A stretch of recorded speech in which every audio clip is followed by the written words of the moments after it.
시간 우리에게 주신 하나님 말씀은 시편 44편 1절에서 26절까지의 말씀, 구약 833면에 있습니다. 이 시간에 우리 하나님 말씀 받도록 합니다. 제44편 고라 자손의 마스길 인도자를 따라 부르는 노래.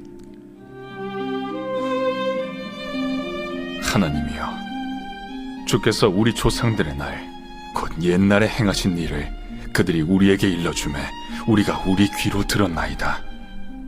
주께서 주의 손으로 뭇 백성을 내쫓으시고 우리 조상들을 이 땅에 뿌리박게 하시며, 주께서 다른 민족들은 고달프게 하시고 우리 조상들은 번성하게 하셨나이다. 그들이 자기 칼로 땅을 얻어 차지함이 아니요 그들의 팔이 그들을 구원함도 아니라 오직 주의 오른손과 주의 팔과 주의 얼굴의 빛으로 하셨으니 주께서 그들을 기뻐하신 까닭이니이다. 하나님이여, 주는 나의 왕이시니 야곱에게 구원을 베푸소서. 우리가 주를 의지하여 우리 대적을 누르고 우리를 치러 일어나는 자를 주의 이름으로 밟으리이다. 나는 내 활을 의지하지 아니할 것이라 내 칼이 나를 구원하지 못하리이다. 오직 주께서 우리를 우리 원수들에게서 구원하시고 우리를 미워하는 자로 수치를 당하게 하셨나이다. 우리가 종일 하나님을 자랑하였나이다. 우리는 하나님의 이름에 영원히 감사하리이다. 그러나 이제는 주께서 우리를 버려 욕을 당하게 하시고 우리 군대와 함께 나아가지 아니하시나이다.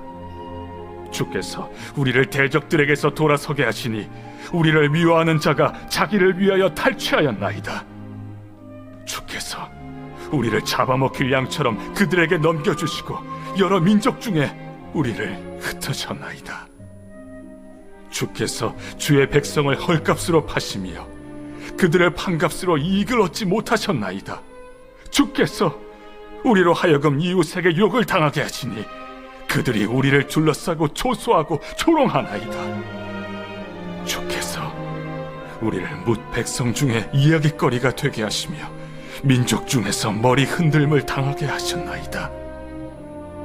나의 능욕이 종일 내 앞에 있으며 수치가 내 얼굴을 덮었으니 나를 비방하고 욕하는 소리 때문이요 나의 원수와 나의 복수자 때문이니이다. 이 모든 일이 우리에게 임하였으나 우리가 주를 잊지 아니하며 주의 언약을 어기지 아니하였나이다. 우리의 마음은 위축되지 아니하고 우리 걸음도 주의 길을 떠나지 아니하였으나 주께서 우리를 승냥이의 처소에 밀어넣으시고 우리를 사망의 그늘로 덮으셨나이다. 우리가 우리 하나님의 이름을 잊어버렸거나 우리 손을 이방신에게 향하여 폈다면 하나님이 이를 알아내지 아니하셨으리이까. 물은 주는 마음의 비밀을 아시나이다. 우리가 종일 주를 위하여 죽임을 당하게 되며 도살할 양같이 여김을 받았나이다. 주여, 깨소서. 어찌하여 주무시나이까. 일어나시고 우리를 영원히 버리지 마소서. 어찌하여 주의 얼굴을 가리시고 우리의 고난과 압제를 잊으시나이까. 우리 영혼은 진토 속에 파묻히고 우리 몸은 땅에 붙었나이다. 일어나 우리를 도우소서. 주의 인자하심으로 말미암아 우리를 구원하소서. 아멘. 오늘 우리가 읽은 시편 44편은 받아들이기 어려운 현실 가운데 탄식하는 탄원시입니다. 우리가 탄식하는 경우가 언제인가요? 항상 비슷하죠. 받아들일 수 없는 현실, 납득할 수 없는 일들이 있을 때 우리 입술에서 탄식이 나오게 됩니다. 오늘 44편 1절에서 8절은 이스라엘의 역사를 회고하는데요. 1절에 보면은 우리가 부모로부터 이스라엘의 역사를 들었다라고 하면서 하나님이 어떻게 가나안 땅의 뭇 족속들을 쫓아내시고 그 땅을 이스라엘에게 주시고 또 어떻게 번영하게 하셨는지를 쭉 열거하면서 이것은 하나님의 손과 팔로 인해서 하나님이 그 얼굴을 그들에게 비치셨기 때문이다라고 하며 영원히 찬양하겠습니다라고 고백을 하는데요. 그런데 9절부터 완전히 성격이 달라져서 탄식을 하고 절규를 하게 됩니다. 이스라엘이 비참한 패배와 절망스러운 치욕 가운데 있다라고 하는 것이에요. 게다가 이스라엘의 원수들이 그들의 패배를 조롱거리로 삼고 거친 말로 조롱을 한다. 아무리 이스라엘이 잘못했다 손치더라도 할례받지 않는 이방 나라보다 더하지는 않을 텐데 어찌 이러한 패배를 주시는지 이 탄식을 하는 것인데요. 이스라엘이 왜 패배하고 수치를 당할까요? 신명기 신학에 의하면 이스라엘이 번영할 때와 이스라엘이 쇠퇴할 때의 명확한 그 기준이 있습니다. 그 기준이 뭐냐면 신명기 28장에 보면은 여호와의 말씀을 순종하지 아니하여 모든 저주가 내게 임하며 내게 이를 것이니. 왜 이스라엘이 재앙과 수치를 당하는 것일까요? 그것은 우상을 섬기고 율법에서 떠나서 범죄했을 때 재앙과 수치가 임하게 된다는 거예요. 그래서 이 이스라엘의 역사 가운데 율법 준수와 그들의 흥망성쇠의 함수 관계가 잘 나타나고 있는 역사가 바로 사사기와 열왕기 상하인데, 그 함수 관계가 아까 지금 올랐던 이것처럼 범죄하고 그리고 징계를 받다가 회개했을 때 구원에 이르게 됩니다. 그러므로 지금 그들이 패배하고 수치를 당하고 있다면, 이 공식에, 이 신앙의 공식대로 한다면 이 시편의 기자가 탄원을 하고 탄식을 할 것이 아니라 뭘 해야 될까요? 그들이 지금 어려움에 있다고 한다면 뭘 해야 하죠? 한번 띄워보세요. 아까 그 사진.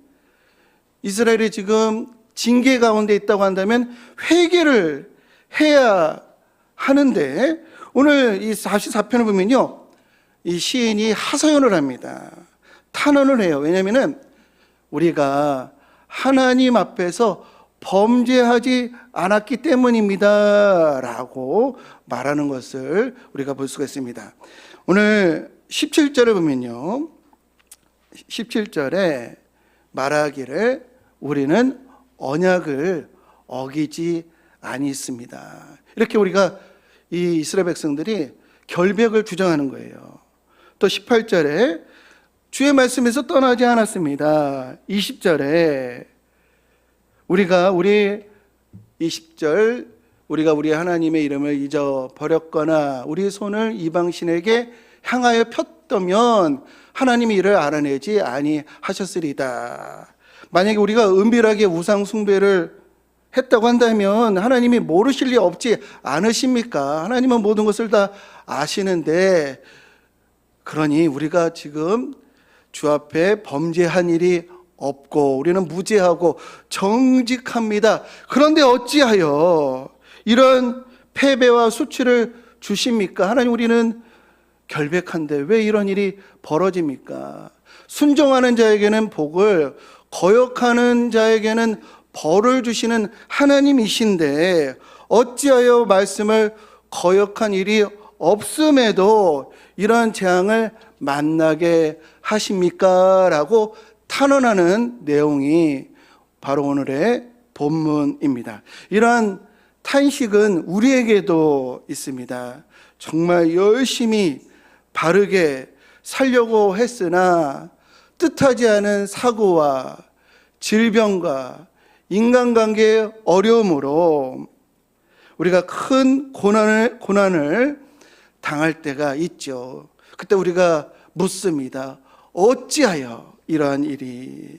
물론 우리 모두는 죄인이고 또 날마다 우리는 죄를 범하기도 합니다. 그런데 우리의 고난과 이 고생이 죄로 말미암은 것이라고 한다면 이 모든 사람에게 적용이 되고 언제나 누구에게나 그래야 하는데, 사실 우리 세상을 보면은 악인과 불신자들보다도 선량한 성도들이 혹독한 고난을 당할 때 우리는 탄식하게 되고 또 의문을 품게 되죠. 통일교회 교주 문선명이 2012년 92세 나이로 편안하게 죽었습니다. 그런데 그가 죽기 전 4년 전에 그가 헬기를 탔는데 그 헬기에 본인과 본인 가족들, 수행원들 16명이 타고 가평으로 가다가 이 헬기가 추락을 했어요. 500m 상공에서 곤두박질을 한 것인데, 그런데 아무도 죽지를 않았어요.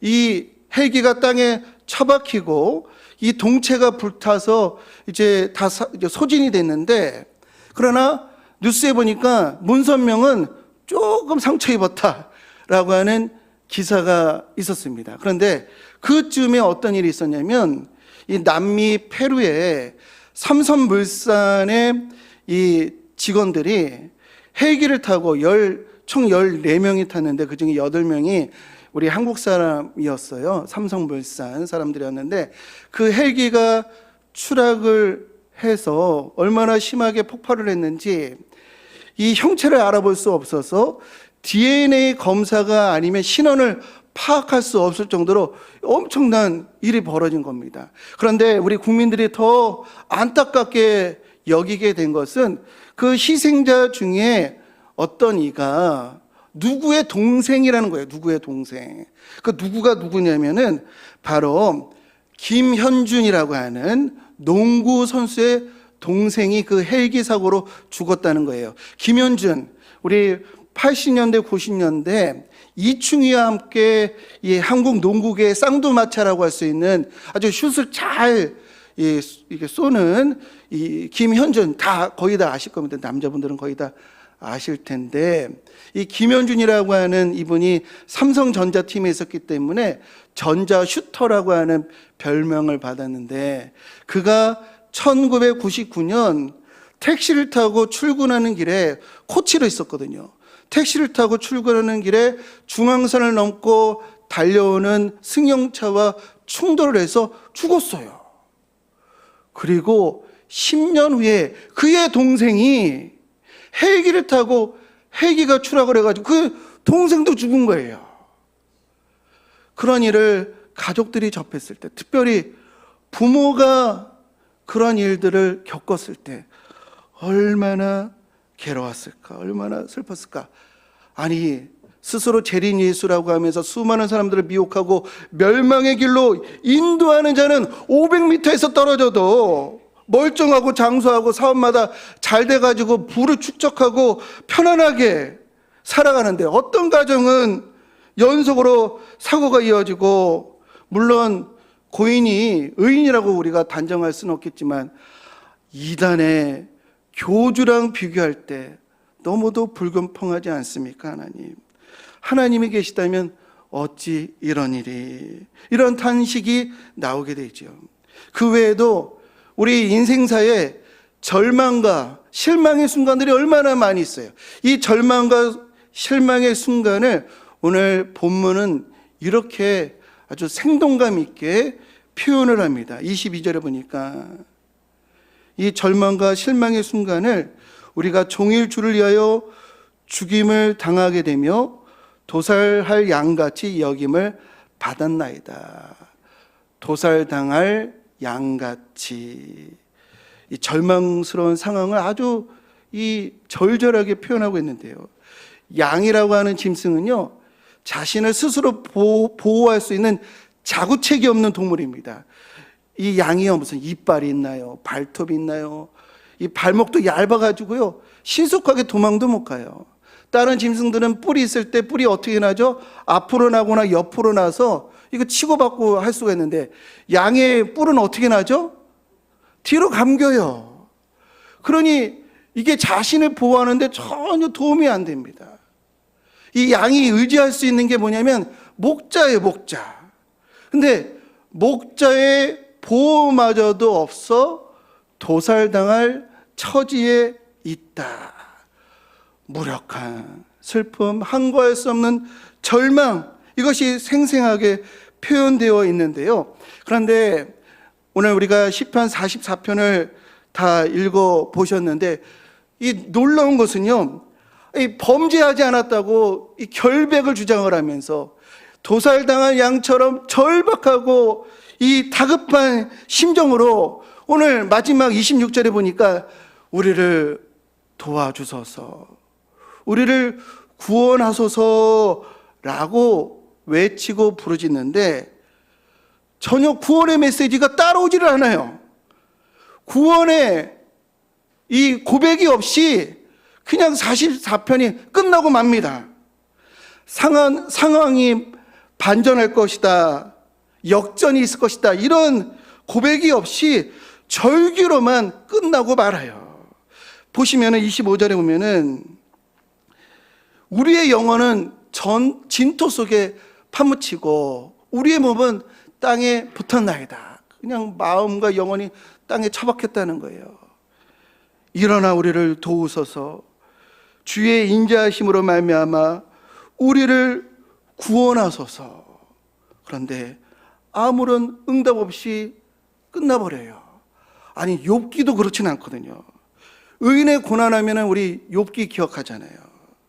욥이 끔찍한 고난을 당했어도 말년에는 반전과 회복이 있거든요. 욥기 마지막 장이 42장인데 이렇게 말하고 있습니다.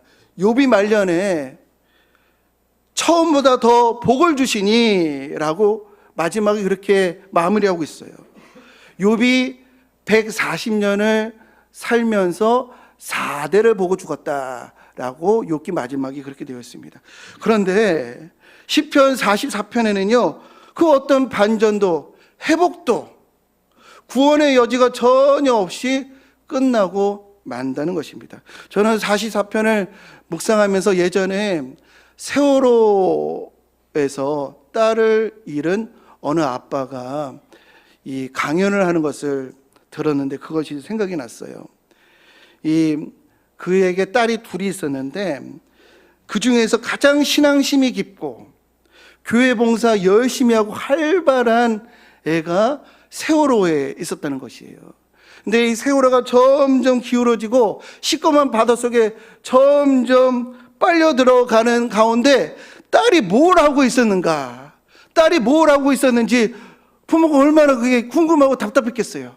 그때 뛰어쳐나오지 않고 뭘 하고 있었는지 답답하고 있었는데 이 어느 애의 휴대폰에 딸이 뭘 하고 있는지가 찍혔고 이 바닷속에서 그 유품이 발견돼 가지고 이걸 복원해 가지고 확인해 봤더니 배가 침몰하고 있는 그 가운데 딸이 뭘 하고 있었냐면 친구들 손을 잡고 기도를 하고 있었다는 거예요.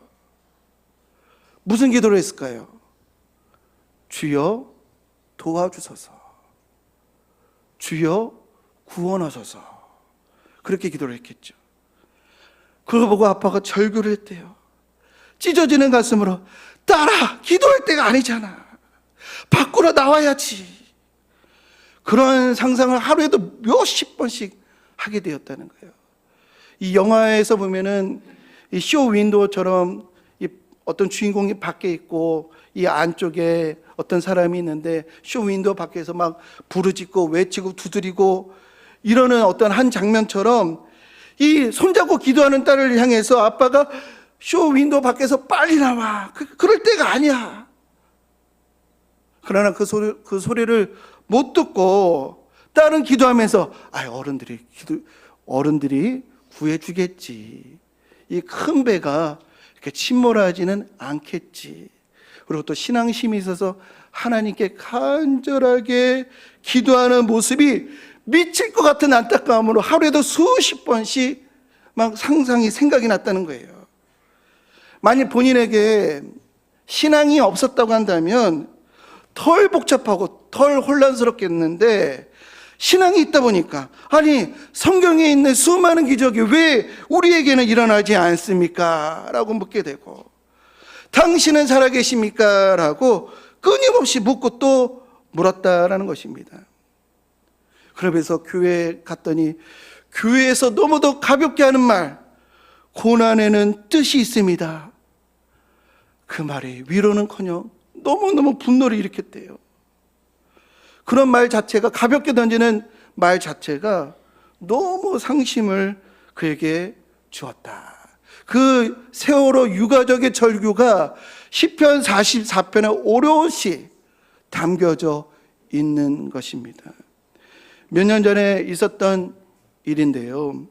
우리 마포에 홀트 아동복지회가 있는데, 어느 부모가 8개월 된 애를 입양을 해가지고 9개월 동안 학대를 해서 16개월 됐을 때 학대를 받아서 그 애가 죽게 된 정인이 사건이라고 다들 기억을 하실 것입니다. 우리가 다 아는 바지만 부모가 자식을 학대하면요, 그 자식을 구원해 줄 방법이 없어요. 부모가 학대하면 그렇잖아요. 구원의 손길이 닿을 수가 너무너무 어려워요. 제가 한 번은 우리 애가 어렸을 때 편식을 해가지고 제가 야단을 쳤더니 그때부터 식사를 잘 못하는데, 그게 얼마나 딱해 보이던지 제가 크게 반성한 적이 있었는데, 자녀는 부모의 무한 긍정, 사랑을 받고 인격이 완성되는 것인데, 학대를 받으면 완전히 그 존재가 무너지게 되는 것인데, 이 애가 학대받은 내용 중에 가장 경악스러운 것은, 애가 한 16개월 정도 됐을 때 우리가 엘리베이터에 들어가면은 이 허리쯤에 이 봉이 있잖아요. 이 봉이 있는데, 봉 위에다가 애를 세워놓고 이 벽에 딱 붙이게 한 다음에 이 양 엄마는 거울을 보고 옷 맵시를 살폈다는 거예요. 우리에게는 허리쯤이겠지만 그 어린애에게는 수미터 이 낭떠러지 있잖아요. 본인은 절벽 위에 서 있고 보호자는 없는 이러한 때, 이 말 못하는 이 아이의 마음이 얼마나 멍이 들었을까. 그 아이의 그 마음이 오롯이 시편 44편에 담겨져 있는 것입니다. 2차 세계대전 때 유대인들의 대학살의 현장 아우슈비츠가 지금은 박물관으로 되어 있어요. 박물관을 견학을 하고 사람들의 방문록에다가 가장 많이 기록한 내용이 무엇이냐라고 하면, 사람들이 뭐라고 썼냐면, 그날 하나님은 어디에 계셨네요. 이게 가장 많이 남겨진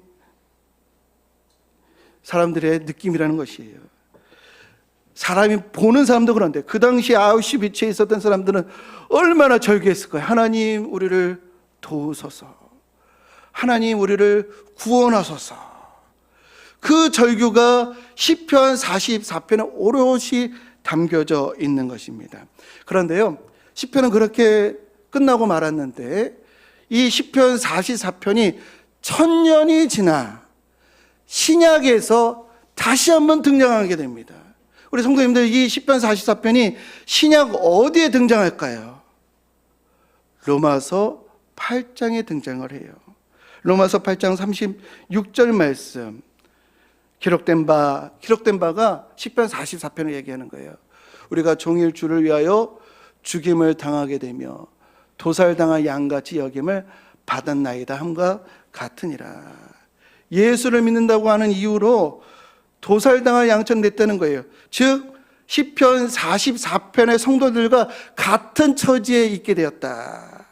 그런데요, 로마서에서는 다음과 같이 선포합니다. 근데 이 선포는 단지 외치는 것이 아니라 정말로 확실한 증거를 가지고, 분명한 확증을 가지고 선포하는 것인데, 그 선포의 내용이 뭐냐면 로마서 8장 35절, 누가 우리를 그리스도의 사랑에서 끊으리요? 환난이나 공고나 박해나 기근이나 적신이나 위험이나 하리라 라고 하면서 위대한 신앙 고백이 38절과 39절에 있습니다.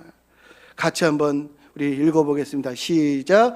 내가 확신하노니 사망이나 생명이나 천사들이나 권세자들이나 현재일이나 장래일이나 능력이나 높음이나 깊음이나 다른 어떤 피조물이라도 우리를 우리 주 그리스도 예수 안에 있는 하나님의 사랑에서 끊을 수 없으리라. 시편 44편에서는 도와주소서, 구원하소서 아무런 응답 없이 끝났지만 로마서에서 답을 주고 있는 거예요. 1000년 만에 응답을 해주신 겁니다. 물론 1000년 동안 하나님의 사랑이 없었던 것이 아니라 언제나 하나님의 사랑은 동일하지만 1000년 후에 응답을 주신 이유는요, 만일 그리스도의 십자가가 없었다고 한다면 이 고난을 이해하지도 못하고 그 고난의 이유를 깨닫지도 못했을 겁니다.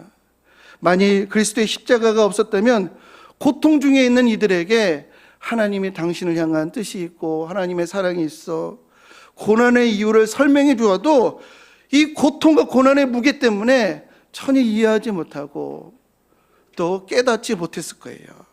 그런데 죄도 없고 흠도 없는 하나님과 동등되시는 예수 그리스도께서 참혹한 십자가를 지심으로 우리는요 세상을 이해하게 되었고 하나님을 이해하게 된 줄로 믿습니다. 왜 세상에 고난과 고통이 있을까요? 성경에 하면요 원래 하나님의 창조는 그렇지 않았다는 것이에요. 그런데 창세기 3장 17절 땅은 너로 말미암아 저주를 받고 인간의 타락이 모든 고통의 원인이라는 겁니다.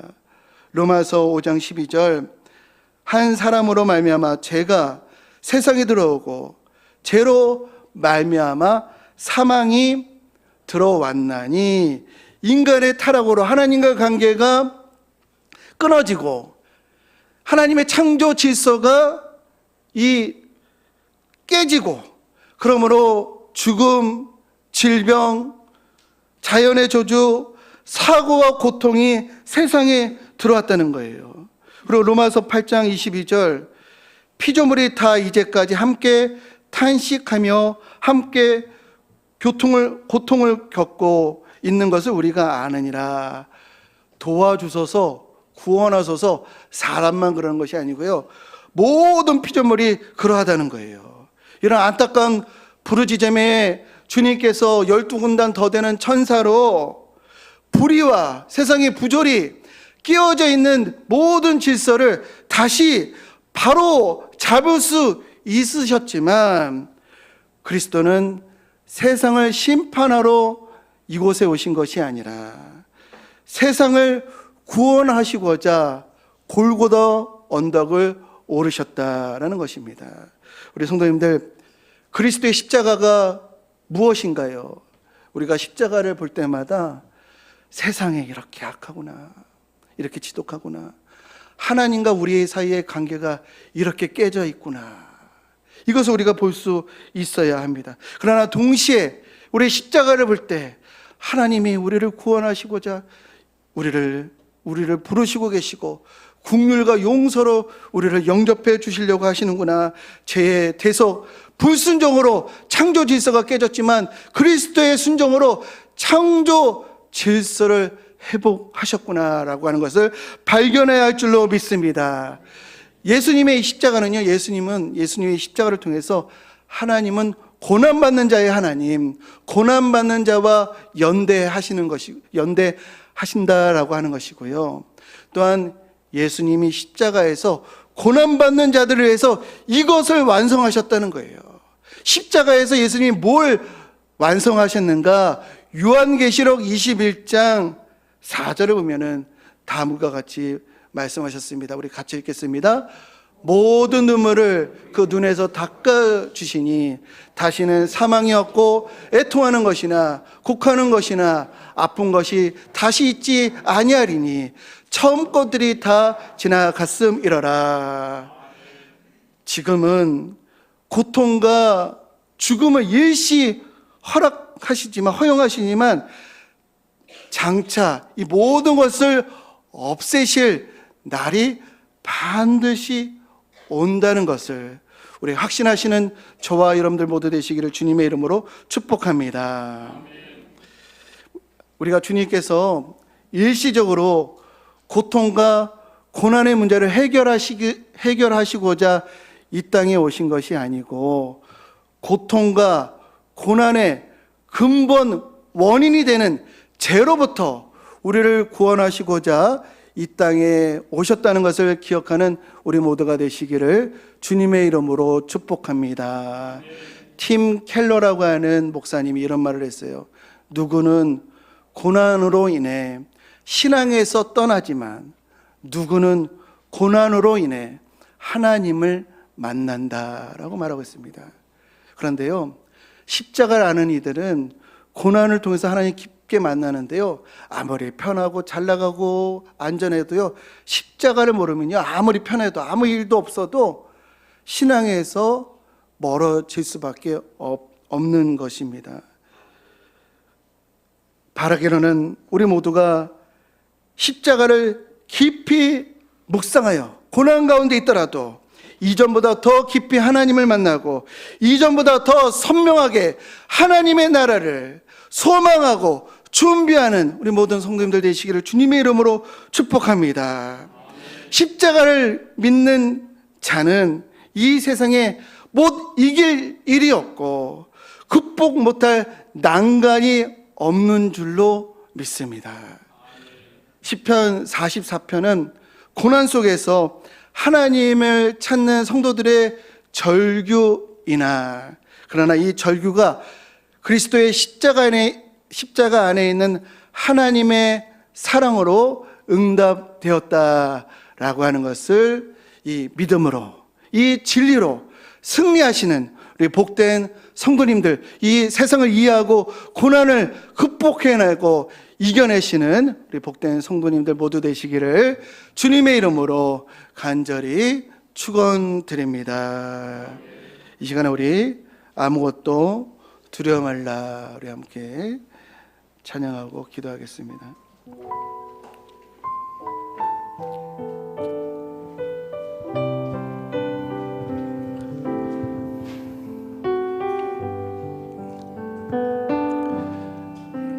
당신이 지쳐서 기도할 수 없고 눈물이 빗물처럼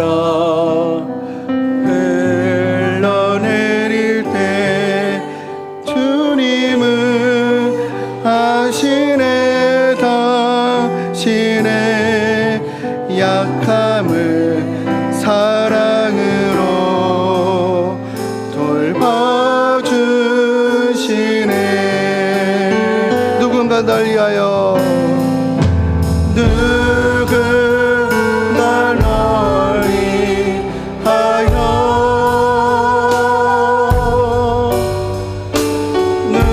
누군가 기도하네.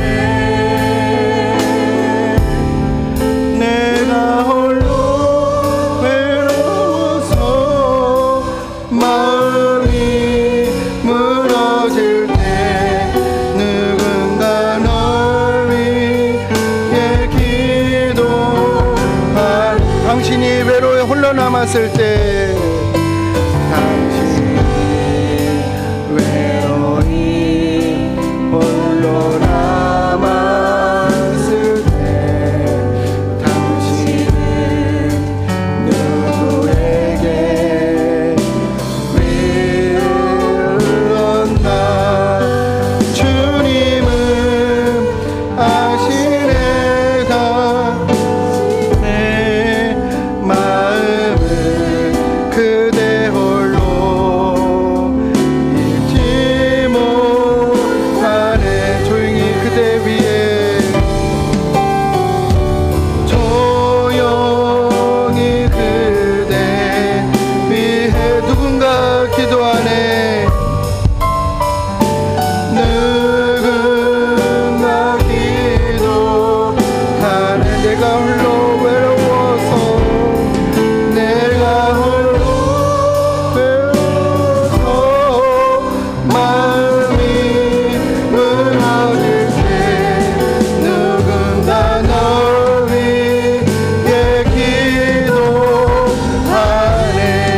시간에 우리가 십자가를 깊이 묵상함으로 주님께서 왜 십자가를 지셨는지 이 세상을 이해하고 고난의 하나님이심을, 고난받는 자의 하나님이심을 내가 믿어 어떤 고난이 찾아오더라도 이겨내는 신앙이 되게 하옵소서라고 이 시간 주의 이름 부르며 함께 기도하겠습니다. 주여 하나님, 시편 44편을 통해 이해할 수 없는 현실 앞에서 우리의 눈물이 있음을 하나님 고백합니다.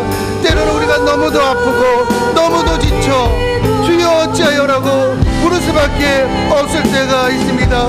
마치 도살당한 양처럼 하나님 여김을 받아 하나님 아버지 슬퍼하고 하나님 눈물을 흘릴 때 주님께서 십자가를 지심으로 인하여서 우리에게 위로를 주시고 하나님 고난받는 자의 하나님 되심을 우리에게 알려주시니 감사합니다. 하나님 우리의 눈물과 슬픔을 아시고 결코 우리를 버리지 않음을 믿습니다. 십자가를 깊이 묵상하고 하나님을 깊이 만나는 저희들 되게 하여 주옵소서. 죽음도 생명도 높음도 깊음도 어떠한 피조물도 우리를 그리스도의 사랑에서 끊을 수 없음을 확신합니다. 저와 우리 성도들 마음속에 내 평생의 선하심과 인자하심이 반드시 나를 따르니 내가 여호와의 집에 영원히 살리라라고 하는 이 말씀이 우리 마음속에 확고히 자리 잡아 조금도 의심하지 아니하고 고난과 문제를 해결할 수 있는 저희 모두가 될 수 있도록 주여 다스려 주옵소서.